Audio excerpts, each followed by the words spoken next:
Mergulhando no universo do direito. Entrevistas com especialistas no assunto. Direito no ar.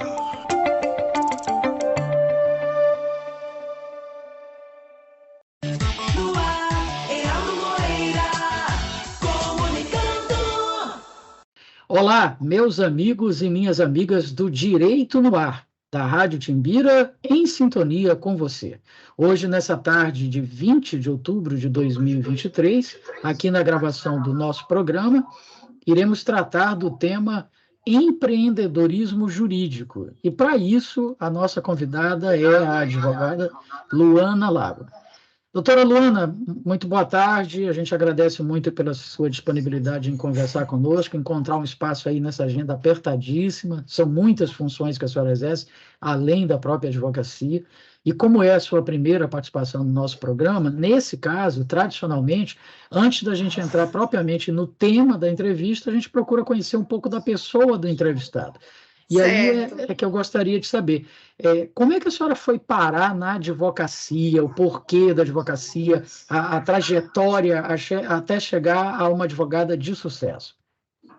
Boa tarde, agradeço grandemente, primeiramente, pelo convite, né, pela oportunidade, e agradeço também a deferência, obrigada pelas palavras carinhosas, e é um prazer estar aqui com o senhor, neste momento aqui, nesta oportunidade, para falar dessa profissão que eu amo tanto, né? E contar um pouco aí da minha experiência. Pois bem, você me perguntou como que eu cheguei à advocacia, não é isso? Isso. Certo. O meu primeiro curso superior é o curso de letras. Eu fiz letras na UFMA, entre 2002 e concluí o curso em 2006. Dei aula de português, de língua portuguesa, durante algum tempo, em cursinhos preparatórios aí para o ensino médio. Trabalhei em alguns cursinhos, desde os meus 19 anos, iniciei aí a vida como professora, ainda estagiária no curso de letras. E quando eu concluí o curso de letras, eu senti a necessidade de avançar para um outro curso superior. Eu queria mais, né? Eu não estava satisfeita, estava com saudade da sala de aula, de assistir. E o meu pai, advogado, criminalista, Erivelton Lago, muito engajado na advocacia, e era a pessoa que eu tinha ali como referência. Então, eu disse, o curso vai ser direito, né? Vou agora trilhar os caminhos do meu pai. E aí conversei com ele, ele achou a ideia excelente, e eu comecei a fazer o curso de Direito assim que eu concluí letras, e aí, assim que eu concluí também o curso de Direito, já comecei o exercício da advocacia no escritório dele, atuamos juntos no mesmo escritório ao longo de 9 anos, hoje eu tenho 10 anos de advocacia, estou há 1 ano no meu escritório próprio. Né? Há 1 ano eu disse para o meu pai, olha, chegou a hora de cortar aí o cordão umbilical, vou seguir carreira solo.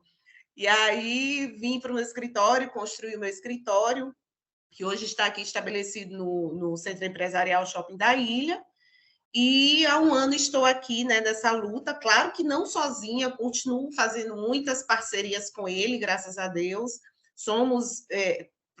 eu costumo dizer que aqui é a extensão, né, da casa do meu pai, do escritório do meu pai.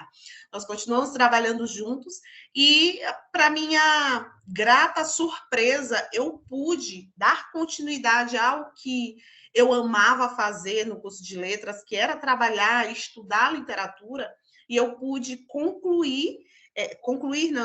eu pude unir a literatura do curso de letras a vida prática do curso de Direito, como eu faço muitos júris, e no tribunal do júri, impera o princípio da plenitude de defesa, que significa dizer que o advogado ele pode fazer uso de diversas nuances, diversas formas, da sociologia, filosofia, psicologia, dentro dos debates no tribunal do júri, e eu aproveitei para trabalhar a literatura, que é essa minha história, essa minha relação de paixão que eu tenho com o curso de letras, eu aproveitei para inserir essa literatura dentro do curso de Direito através do Tribunal do Júri.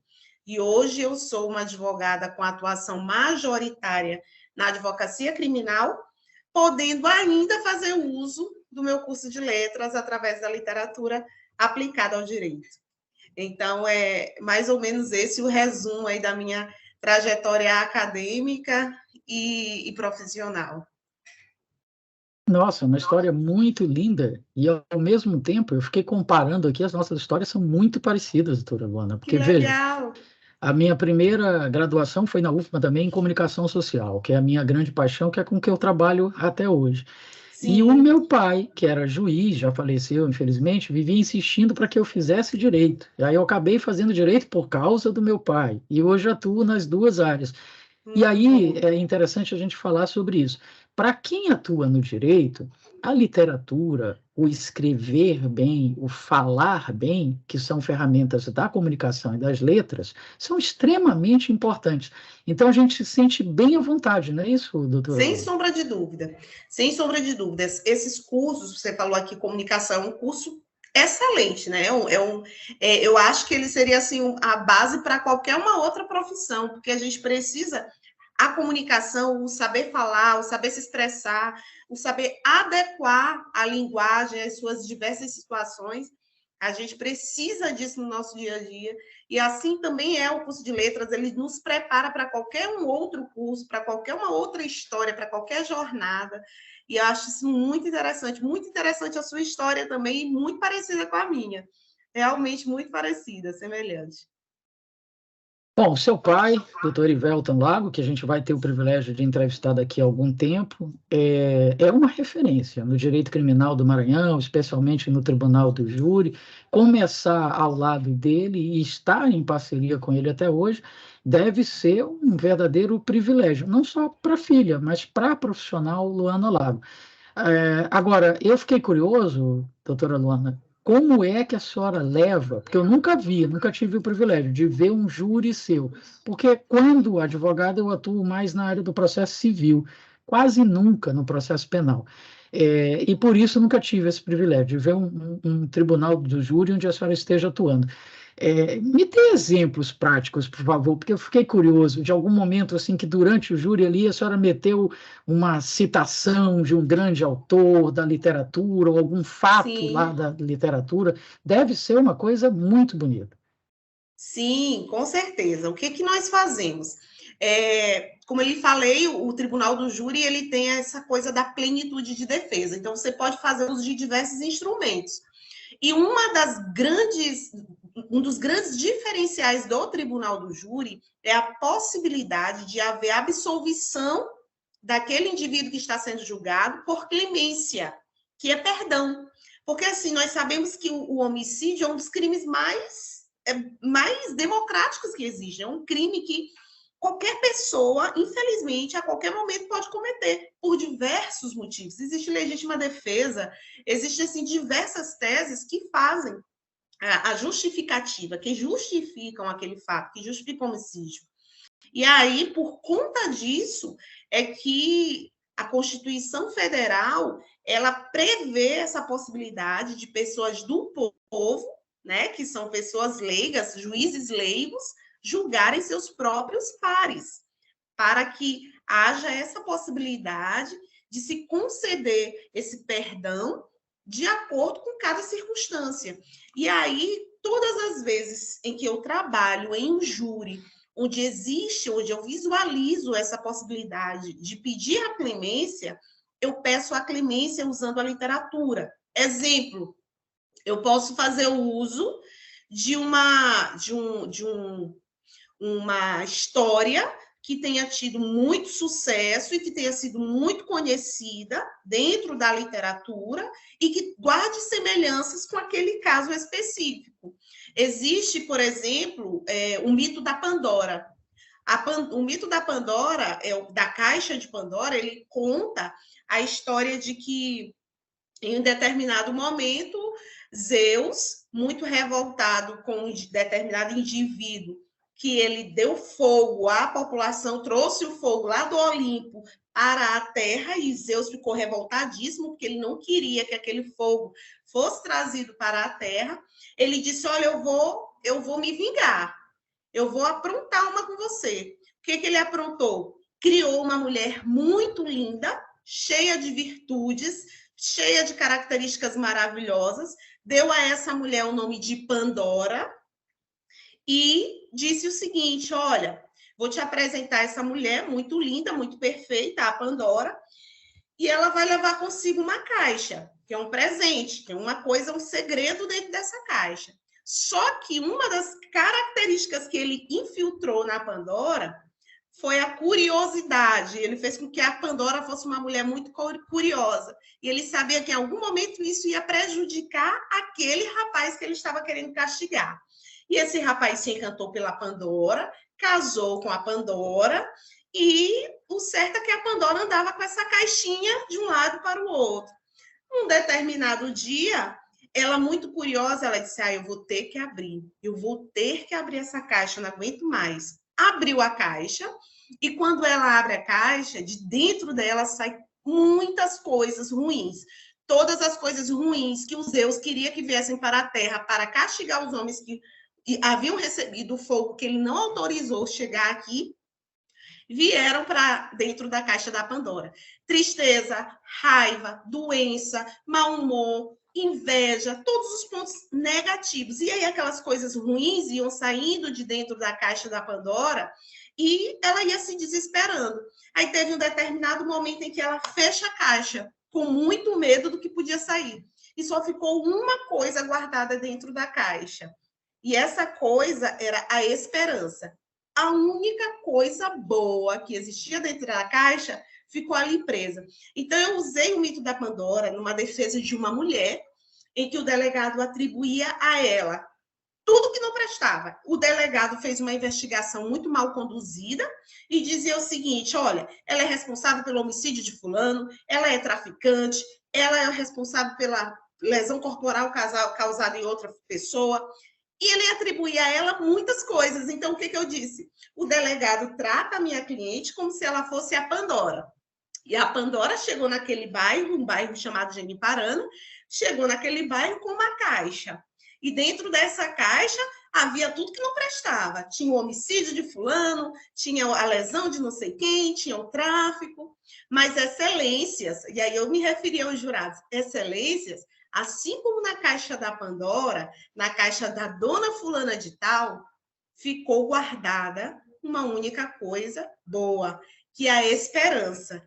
E essa esperança está nas mãos de vossas excelências, para que vossas excelências concedam a ela o perdão, porque aí a gente entra no mérito, no assunto, dentro de um contexto que, obviamente, estou falando, tentando, eu sei que não estou conseguindo, mas estou tentando ser um pouco mais leve para explicar e mais breve também, mas é basicamente isso, é você pegar a literatura, um fato, uma história, que nem sempre é uma história real, isso é um mito da Pandora, mas você leva os jurados a refletirem, a se envolverem. E eu, além de fazer isso, eu construo poemas. Eu crio poemas a partir do processo. Eu peço a clemência através de poemas que eu mesma crio, contando tudo o que aconteceu no processo, e ao final eu peço a clemência. Então, é essa minha forma de unir literatura ao direito na minha prática. Eu não sei se fui clara, mas é basicamente isso. Foi sim, muito clara, e mais, mostrou como é que se pode fazer advocacia com arte, não é? Tornar realmente da profissão uma arte. Isso. Bom, doutora Luana, agora vamos focar no tema da entrevista, porque o tema da entrevista não era literatura, não era júri, nada disso, mas foi muito bom, porque serviu para esclarecer a nossa audiência sobre outros temas, além do tema central. Mas o tema central é empreendedorismo jurídico. E aí a primeira provocação que eu vou fazer para a doutora Luana Lago é o seguinte, como é que uma advogada da área criminal ela teve essa preocupação em ir para o lado cível da advocacia, vamos chamar assim, para o empreendedorismo? Sim. O que acontece é o seguinte, eu sempre sonhei em ter um negócio meu. Quando eu fazia letras, eu me imaginava dona de um cursinho. Eu queria ter um cursinho, colocar um cursinho, e eu queria que esse cursinho tivesse essa pegada também artística, essa coisa, um diferencial, que fugisse um pouco do tradicionalismo. Mas por questões financeiras, né, eu não consegui ter o meu próprio cursinho, dava aulas em alguns cursinhos bons, inclusive, mas não era aquilo que eu queria algo meu. E aí acabou que, como eu expliquei no início, eu enveredei para o direito. E quando cheguei no direito, também passei muito tempo no escritório que é do meu pai, né, onde eu tinha tudo, não precisava gastar nenhum real, era tudo maravilhoso, eu era o melhor dos mundos, mas eu não era a empreendedora, a dona, a criadora. Eu não era a pessoa que fazia aquilo que eu sempre sonhei. E eu me preparei ao longo desses anos e disse, agora chegou a minha vez, eu vou criar o meu próprio negócio. E aí eu criei uma ideia em que porque no escritório do meu pai havia vários advogados e todos homens. E eu disse, agora vai ser o contrário, eu vou criar um escritório feminino. Eu quero um escritório em que as mulheres liderem, que as mulheres tenham postura de atender e que a gente possa provar que a mulher no processo penal também pode atuar com a responsabilidade, que a gente possa ganhar mais confiança. E eu construí esse escritório, tenho uma equipe feminina, e assim, não é fácil, obviamente, uma pessoa que não tinha nenhuma despesa ia passar de repente a ter, né? Mas os resultados têm sido muito positivos. Tenho crescido bastante dentro do meu próprio escritório, dentro do meu próprio negócio, e as coisas vão acontecendo e a gente vai aprendendo todos os dias um pouco mais. Então, assim, o que eu digo? Como que a pessoa da área criminal migrou aí para essa estrutura civil? Porque até na prática mesmo, eu atuo muito na advocacia civil, eu não fiquei presa apenas às demandas criminalistas, até porque o escritório do meu pai é criminal, então se seria um pouco um contrassenso, pareceria uma concorrência, um escritório contra o outro, e não teria sentido. E eu gosto muito da área civil, e as colegas que trabalham comigo atuam no previdenciário, então a gente tem um estilo full service, né? A gente trabalha um pouco de cada coisa, e tem sido uma experiência muito incrível. Eu não me afastei 100%, obviamente, do processo penal, mas eu tenho adentrado aí nessas outras áreas e tem sido muito, muito interessante, né? Os resultados têm sido bem positivos, graças a Deus. Graças a Deus. Bom, a gente percebe, então, que o que a senhora queria era dar uma cara ao escritório, que não era a cara do seu pai, né? Porque o escritório dele, que já está consolidado há muitos anos, tem a cara dele, tem a história dele. Exatamente. E, para isso, a senhora buscou uma identidade não só pessoal, né? Colocar a sua cara no negócio, mas também uma identidade de gênero, e até de gerações, porque eu imagino assim, não conheço o escritório do seu pai, mas eu imagino que haja também esse choque de gerações, ou seja, o seu escritório deve ser extremamente moderno, tecnológico, o escritório do seu pai já deve ter aqueles móveis mais clássicos, já deve ter uma certa dificuldade com a tecnologia, talvez não pelas novas gerações que estejam lá trabalhando com ele, mas foi um pouco de tudo isso, né? Exatamente, tem um pouco de tudo isso. O escritório do meu pai é essa coisa mais clássica, né, mais tradicional. Embora tenha uma turma de jovens advogados, de advogados do meu tempo, que vieram trazendo aí, como você falou, né, essa coisa da inovação, da tecnologia, essas pessoas estão realmente aplicando isso lá. Mas o meu, ele surge nesse contexto mais, né, mais moderno, mais clean, mais feminino, mas com umas características mais, digamos que atualizadas no que diz respeito ao marketing, né? Não necessariamente a prática no processo. Perfeito, até porque a prática não tem muita diferença, né? O que vai fazer diferença mesmo é a questão do empreendedorismo e o que está no entorno dele. Agora, a prospecção de clientes, como é que funciona isso hoje, doutora Luana? Porque uma coisa está lá no escritório do doutor Erivelton, ele já tem um nome, uma história, os clientes vêm até ele. A senhora, no seu escritório, já tem que ir atrás dos clientes, entre aspas, né? É mais difícil do que esperar o cliente lhe procurar. Embora, claro, o seu nome está atrelado ao dele, pelos 10 anos que a senhora passou lá com ele, 9 anos, né? Sim. Acaba vinculando uma pessoa a outra. Mas como é que funciona essa questão da prospecção de clientes? Sem a menor sombra de dúvidas, o fato de eu ser filha do Erivelton Lago, de ser uma pessoa do escritório dele, de ter tido essa relação durante todo esse tempo, me ajudou consideravelmente. Mas eu sempre pensei na questão da independência, do meu nome chegar primeiro. Sempre pensei nisso. Meu nome precisa chegar primeiro. Eu não quero ser aquela pessoa que está ali na sombra do meu pai, na sombra de alguém. E aí, o recurso que eu utilizei? Eu comecei a construir uma autoridade dentro das redes sociais. Eu comecei a me manifestar muito nas redes sociais sobre casos práticos, sobre o direito propriamente dito, mostrar um pouco do meu trabalho, do meu dia a dia. E a partir disso, eu fui criando uma rede de parceiros de diversos estados. Eu utilizo muito o Instagram, por exemplo, para divulgar o meu trabalho. E o meu objetivo não é alcançar o cliente através do Instagram, é alcançar parcerias. Apesar de que chegam alguns clientes por meio do Instagram, mas o grande lance são as parcerias.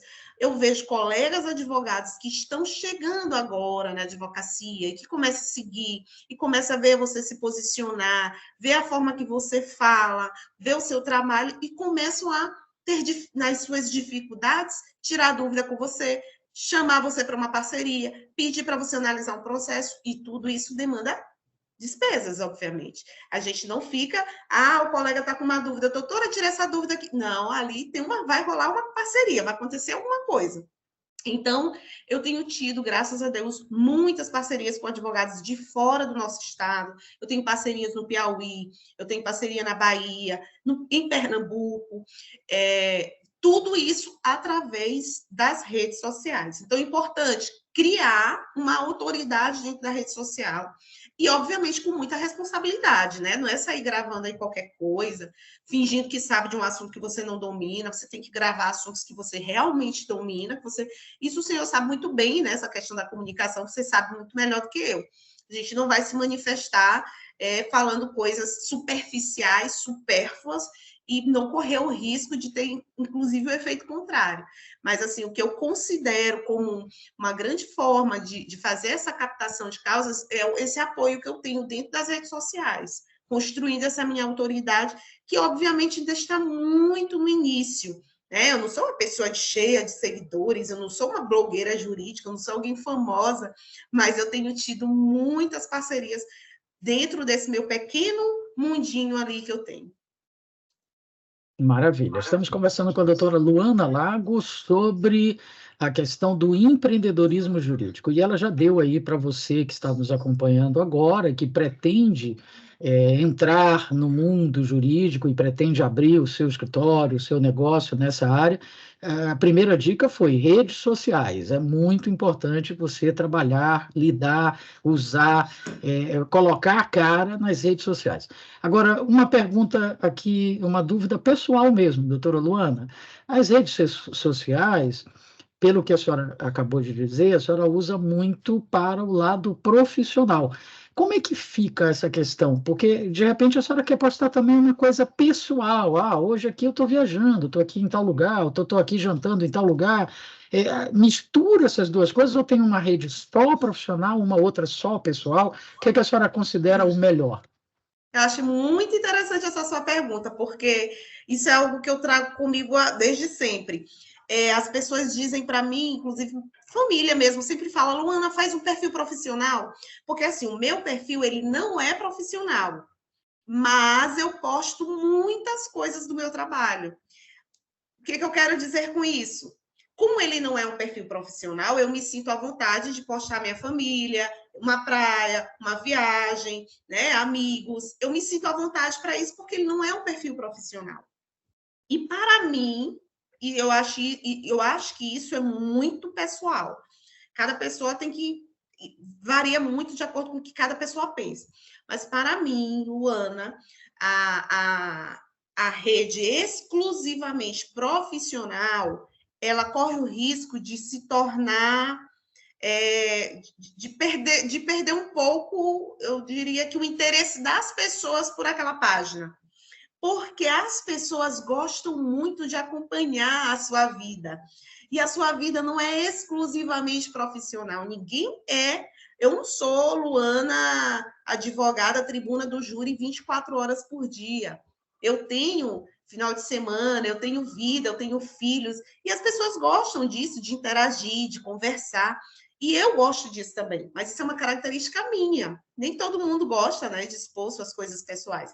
Então, tem dado certo para mim dessa forma, por quê?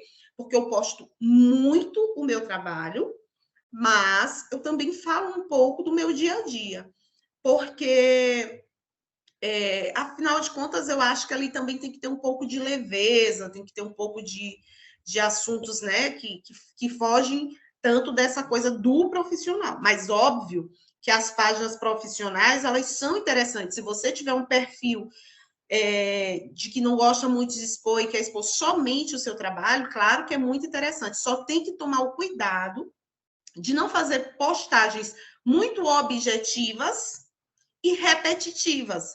Tem que haver um pouco de subjetividade, tem que ter um pouco de caráter humano, para não parecer algo robotizado. Eu acho que esse que é o cuidado, que a pessoa que não gosta de postar a sua vida, quer postar somente o trabalho, mas que não seja muito automático, muito robotizado. Tem que ter um pouco da nossa essência humana para engajar, para que as pessoas tenham interesse de interagir com você. Perfeito, acho que a senhora foi lapidar no assunto. É exatamente a postura que eu tenho também. As minhas redes, elas misturam o social com o profissional, com muito bom humor, com muita leveza, com alguma seriedade também. Quando o assunto é sério, Sim. claro, a gente tem que agir de forma mais séria. E claro, tem aquelas pessoas que acham que tem que ser só pessoal, tem que ser só profissional. A gente respeita isso, evidentemente. Mas, Sim. tecnicamente falando, doutora Luana, eu acho que nós dois estamos no caminho certo. Por quê que eu lhe digo isso? Porque a nossa coordenadora de redes sociais aqui na Tibira, ela diz para a gente sempre, para todos os apresentadores, olha, vocês precisam todos os dias publicar qual é o assunto principal do programa do dia, que é para chamar a atenção do nosso ouvinte e tal, tal, tal, mas não façam isso, como a senhora disse, de uma forma robotizada, impessoal, só para falar do assunto. Não, falem rindo, brincando, se possível, faça Isso. alguma brincadeira que tenha a ver com o tema do programa do dia e de vez em quando mostrem os bastidores do programa, porque isso dá muito mais audiência, muito mais engajamento do que se Perfeito. você fizer uma coisa só profissional, profissional, profissional e tal. Então, acho que a gente Perfeito. está no caminho certo. Que bom, fico feliz. Muito bem. Bom, outro ponto importante em se tratando de empreendedorismo, doutora Luana, principalmente para quem está começando na profissão e ainda está tateando, ainda está aprendendo a advogar de forma empreendedora, é a questão da precificação. Eu queria que a senhora falasse sobre isso, por favor. Certo. Para nós, advogados, graças a Deus, nós temos um parâmetro, que é a tabela, né? Tabela da ordem. Então, assim, o grande problema da tabela, qual é? Às vezes, você acha que os valores estão muito acima da possibilidade daquele seu cliente.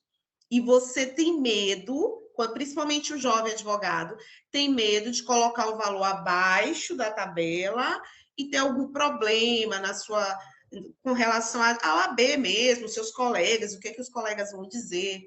E assim, eu penso o seguinte, nem todo jovem advogado está chegando aqui no mercado com um pai advogado, com um parente, com uma pessoa que está ali te dando apoio. Tem pessoas que estão chegando sozinhas, que na família não tem absolutamente ninguém da advocacia, uma pessoa que está precisando trabalhar, está precisando entrar no mercado, e aí ele não pode ficar preso a uma ordem, a uma tabela que te determina cobrar daquela forma, e aí o cliente dizer, doutor, eu não tenho condição de pagar esse valor, e você dizer, então, infelizmente, não vamos fechar esse contrato, porque a tabela manda que eu cobre assim. Então, assim, o que eu penso, principalmente para o jovem advogado que está chegando aí sozinho?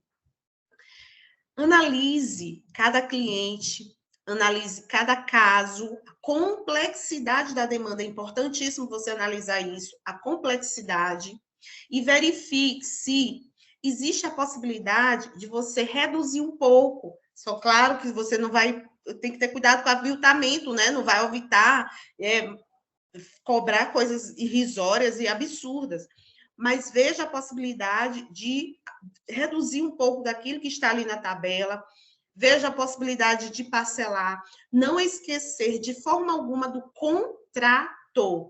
É fundamental. Às vezes o advogado se empolga e vai fechar logo, faz assim na sua procuração, pegou a entrada, pronto, está feliz e alegre. Não. Primeira coisa, antes mesmo de assinar a procuração, é assinar o contrato. Lá estabelecendo o que você vai realizar como trabalho e o que o cliente vai te dar como contrapartida.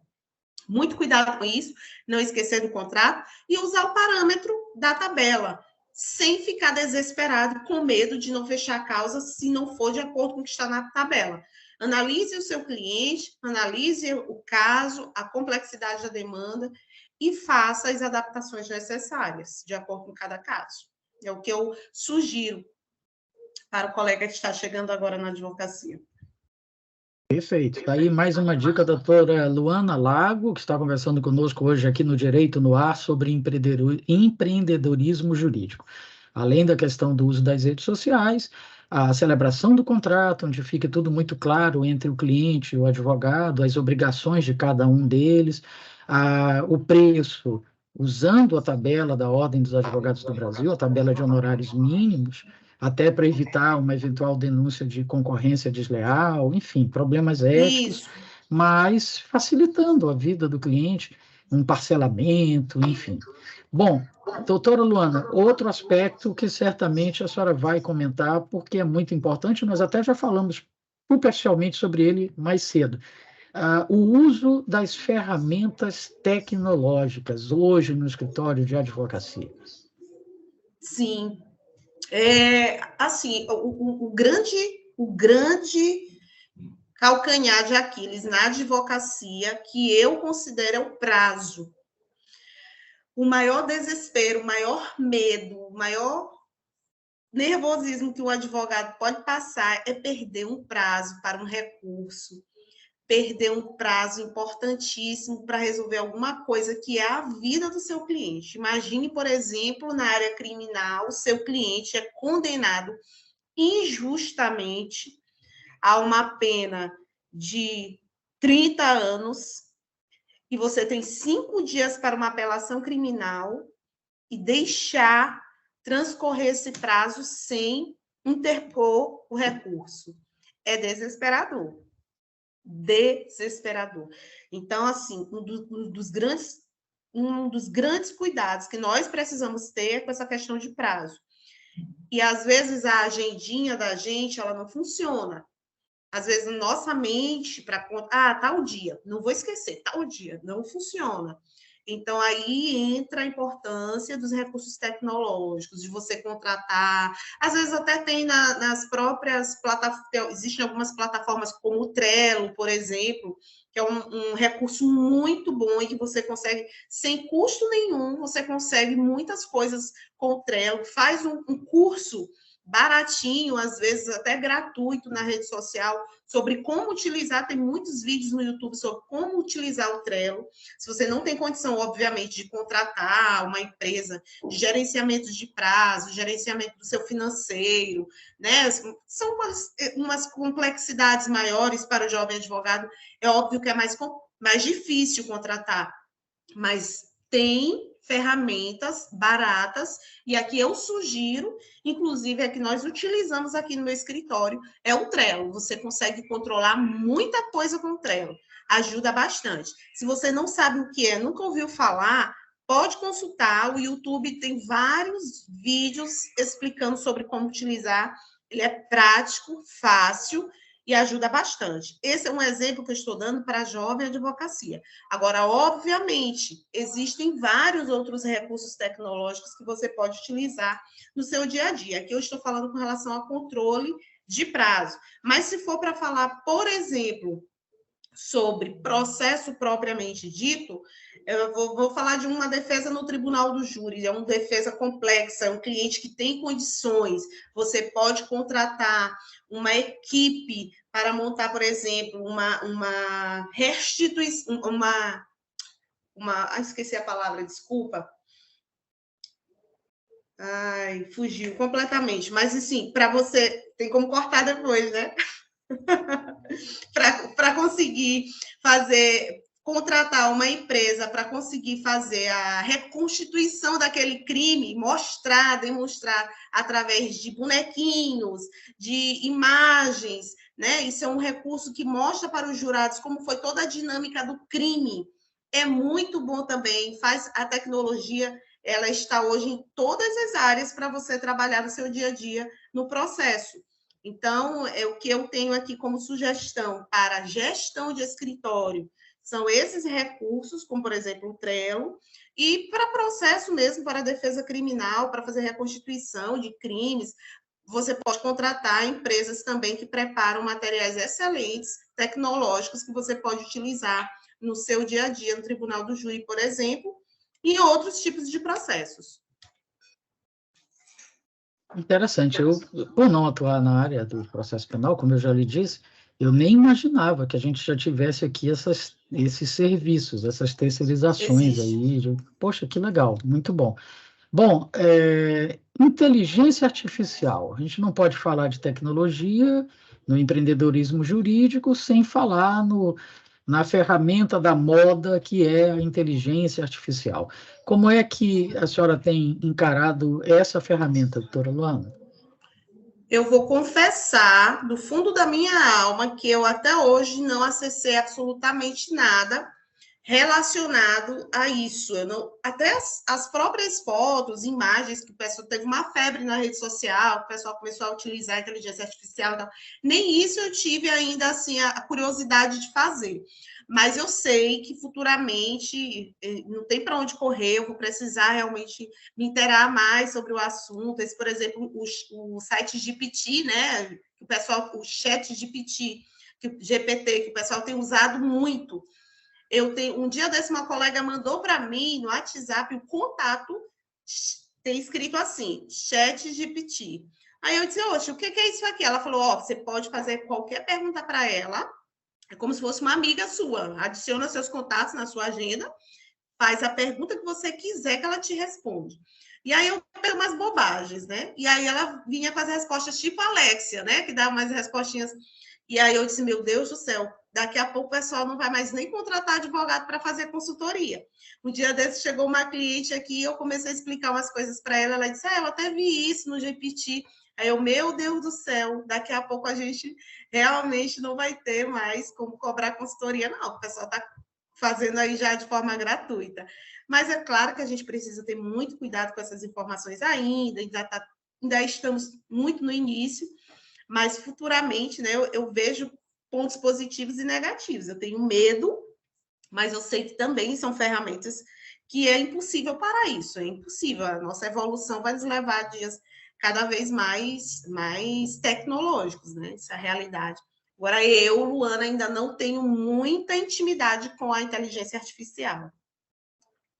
Essa coisa da consultoria, da pessoa chegar com um monte de informações, doutora Luana, a gente está sentindo isso na pele, nós, advogados, agora, mas os médicos já sofrem com isso há algum tempo, né? O meu sogro, por exemplo, é médico e ele fica muito chateado quando ele começa a consultar a pessoa, começa a falar sobre a doença, prescrever algum medicamento, e a pessoa, não, mas eu já vi essa doença aí, esse remédio e tal, tal, tal. Porque realmente, né, você se sente um tanto quanto esvaziado. Bom, verdade.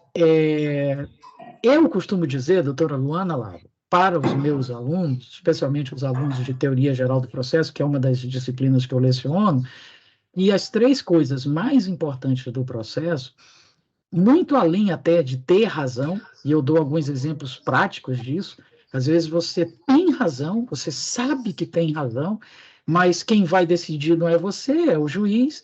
Então, mais importante do que ter razão é, primeiro, você ter bons argumentos, você saber utilizar as fontes do direito, a doutrina, a jurisprudência, a lei, Segundo, você precisa ter provas, porque senão aqueles argumentos se tornam vazios, né? E terceiro, o ponto que a senhora tocou agora há pouco, prazo.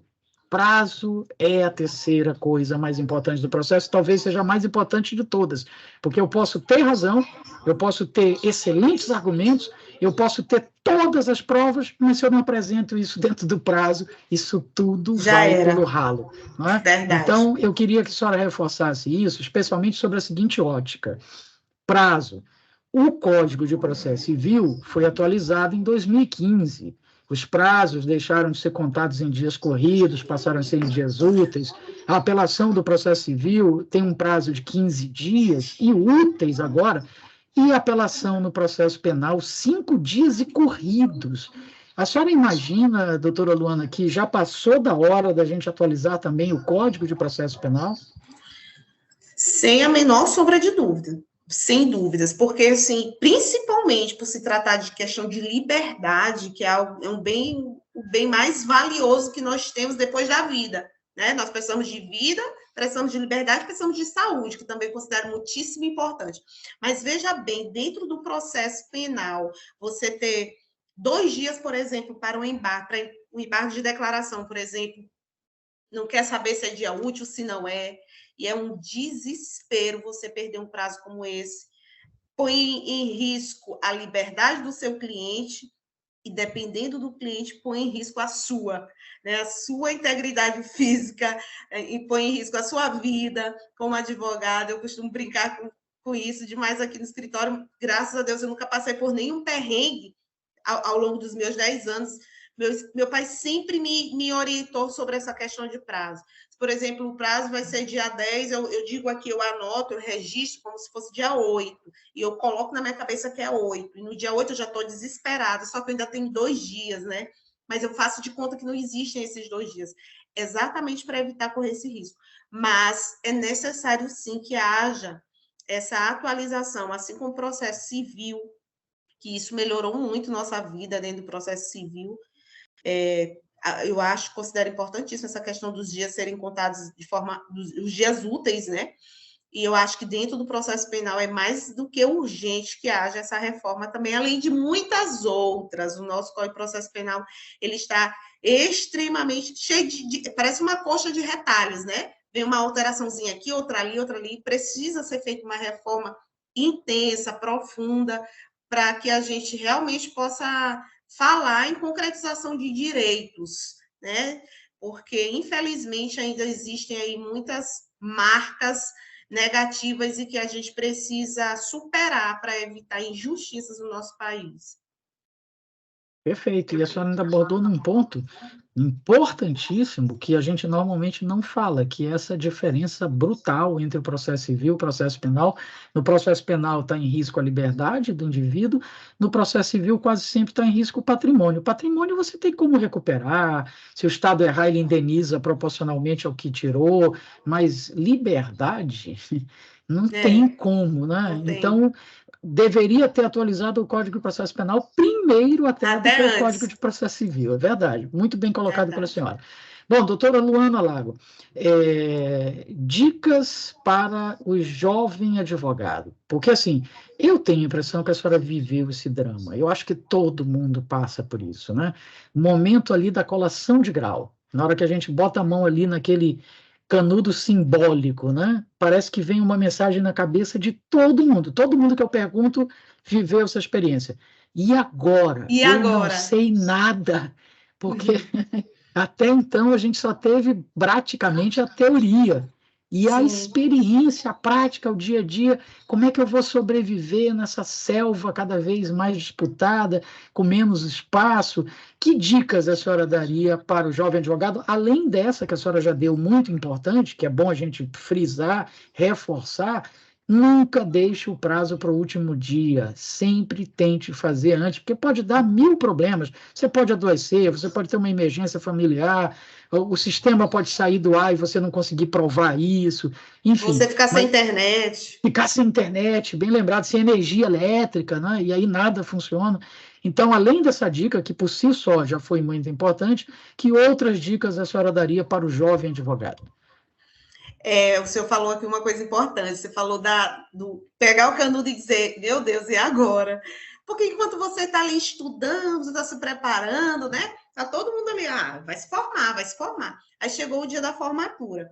Aí agora é a briga pela OAB, porque existem aqueles que se formam sem ter ainda conseguido passar na prova. Aí começa, vai, consegue a tal da carteira. Chega o dia que você pega a carteira, aí é que vem a segunda vez a pergunta, e agora? Mas e agora mesmo? Porque agora eu já sou advogado. Como que eu vou conseguir procurar clientes? Como é que será que eu preciso ter um escritório físico? O que é que eu tenho que fazer? Eu vejo que muitos jovens advogados se preocupam logo em montar um escritório. Eu acho que não é o primeiro passo. Isso, na minha opinião, não é o primeiro passo. Não é ter um escritório físico. Hoje você trabalha dentro da sua casa. Você consegue realizar atendimento por videoconferência, você consegue ir na OAB, numa sala da OAB, no escritório compartilhado, no cowork. Então, assim, atendimento você consegue fazer das mais diversas formas possíveis. Então, não se preocupe ainda com essa questão do espaço físico. Preocupe-se com qualificação, com a prática. Eu não sei se você me permite, mas eu já vou aqui falar, se não puder, mas você pode cortar depois. Mas recentemente eu fiz um curso, Imersão em Prática Jurídica. Foi um sábado, um dia inteiro, das 8 da manhã até as 19 horas, um dia inteiro falando do direito penal, do processo penal aplicado na prática. Eu fiz, inclusive, uma espécie de teatro, eu saindo para fazer um flagrante, acompanhar um flagrante de um cliente, assim, e as pessoas, eu fiquei impressionada com a quantidade de pessoas que disseram, meu Deus, eu não sabia disso, eu não tinha noção. Tem pessoas que já estão com a carteira, pessoas que já são bacharéis, e outros que são estudantes. E aí eles ficavam, meu Deus, como o mundo prático é diferente daquilo que a gente vê na faculdade, né? E aí realmente tem muita diferença. E você precisa, ao concluir seu curso, ao pegar a sua carteira, começar a assistir audiências, vai para o fórum, diversas varas lá que permitem que você entre e sente, fique caladinho ali assistindo, veja como os advogados se portam, como os juízes, veja o estilo de cada juiz, comece a ver como é que eles se comportam, como é que eles fazem, o promotor faz perguntas, né? Qual é o seu momento de perguntar, qual é o momento do promotor, vá ao Tribunal de Justiça. No Tribunal de Justiça é um local de aprendizado incrível, você assistir a sustentações orais, você tem aulas de processo civil e processo penal na prática, numa sustentação oral. Você ouve os votos dos desembargadores, você ouve a fala do advogado, você vê como o advogado se porta, se posiciona. Assista a audiências, a sustentações orais no Tribunal de Justiça, não precisa agendar, não precisa de nada, é seu direito entrar, sentar e levantar na hora que você quiser, é seu direito. E participe de cursos, quando tiver cursos de prática, sempre que possível, participe, porque ajuda bastante na sua prática. E procure também acompanhar pessoas aí que já têm experiências nas redes sociais, de diversos estados, de diversos lugares. Não se iluda, não se compare, não fique ali pensando que tem um pessoal ali falando que já está rico, milionário, mostrando Range Rover, que em um ano já conseguiu isso. Não se iluda que ali tem muita balela.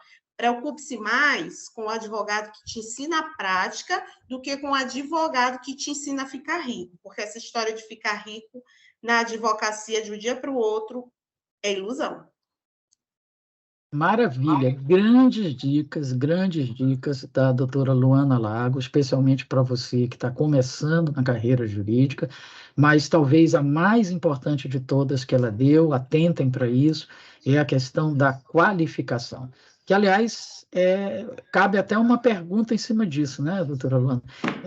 Tem gente que imagina que, bom, vou fazer direito, fiz o curso, aprendi, vou atuar na área jurídica, não preciso mais estudar. Isso é um engano terrível, não é, doutora Luana? A atualização, ela é constante, porque as leis mudam a toda hora, a doutrina, a jurisprudência muda a toda hora.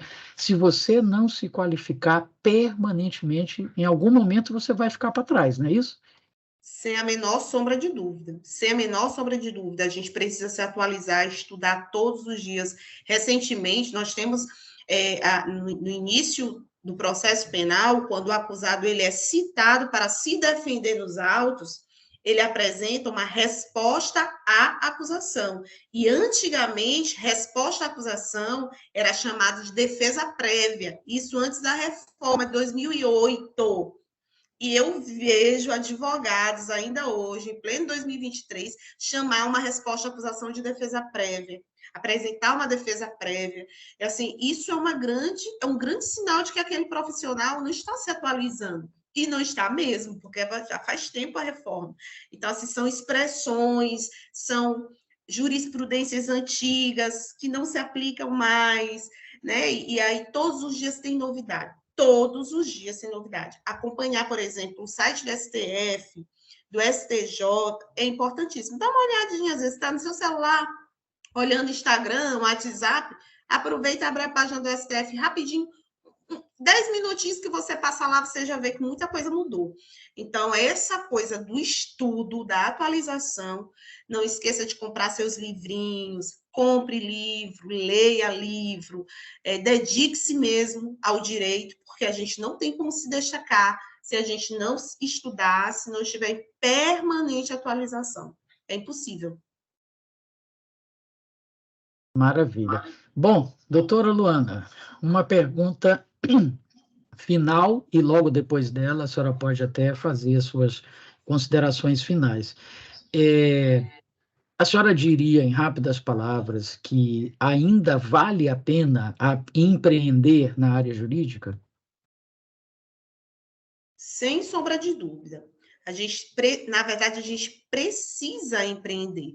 Eu conversei com o senhor hoje, falei da minha trajetória, falei da minha advocacia, e eu trouxe 3 exemplos, ainda que indiretos, mas eu trouxe do empreendedorismo. Eu falei do meu escritório, um escritório com uma cara feminina, full service, voltado para diversas áreas. Eu falei de poema no tribunal do júri, é uma forma de empreender, é uma novidade que eu venho trazendo. Eu já ouvi falar no Brasil inteiro de pessoas que usam poemas, letras de músicas em defesas, mas poemas autorais pode ser que haja, mas eu nunca ouvi alguém falar sobre isso. Eu estou escrevendo um livro sobre a possibilidade de poemas autorais, de literatura no tribunal do júri, de forma fundamentada, porque há quem pense que isso é teatro, é um mero teatro, e não é. Eu vou mostrar nesse meu livro o porquê de se poder fazer uso desses recursos dentro do tribunal do júri. Então, é uma outra forma de empreender, é escrevendo artigos, divulgando seu nome através de artigos, para que você ganhe autoridade para escrever um livro futuramente. E é o que eu tenho feito, estou escrevendo um livro. E a terceira forma de empreender, que eu não falei de forma clara, mas que é uma forma sim de empreender, é através de cursos, dando aula, como eu fiz essa imersão em prática jurídica e eu pretendo fazer outras turmas, que graças a Deus eu abri vaga para 60 pessoas, eu tive 70 inscritos, aí o nosso auditório tinha 75 vagas, mas eu fiquei com medo, eu não vou conseguir 75 pessoas, não vou conseguir isso, botar 60, mas alcancei 70, ficaram só 5 vagas lá ociosas que eu não abri realmente, eu não abri 75. Mas o que eu quero dizer com isso, a gente às vezes pensa que não vai dar certo, que é difícil, a gente às vezes deixa de confiar no nosso próprio potencial e lá na hora você é surpreendido com pessoas que te provam que você é capaz. Então, assim, já aproveitando as considerações finais, eu quero dizer que você precisa acreditar no seu potencial, na sua força, e você precisa, além de acreditar, fazer valer. O estudo, a leitura, a inovação, o posicionamento, a postura. Isso a gente precisa trazer como meta de vida, como meta de trabalho. Eu nunca imaginei que algum dia eu seria chamada para palestrar em São Paulo, em um evento internacional, e eu fui chamada para palestrar no IBCCRIM. E quando eu voltei de lá, passou um mês, eu fui chamada para ser coordenadora do IBCCRIM no Maranhão, sendo que eu sequer conhecia o IBCCRIM quando eu fui chamada para palestrar. Mas através da forma que você se manifesta, através da forma que você se engaja, mostra o seu trabalho, muitas coisas vão acontecer e acontecem naturalmente. Isso é muito natural.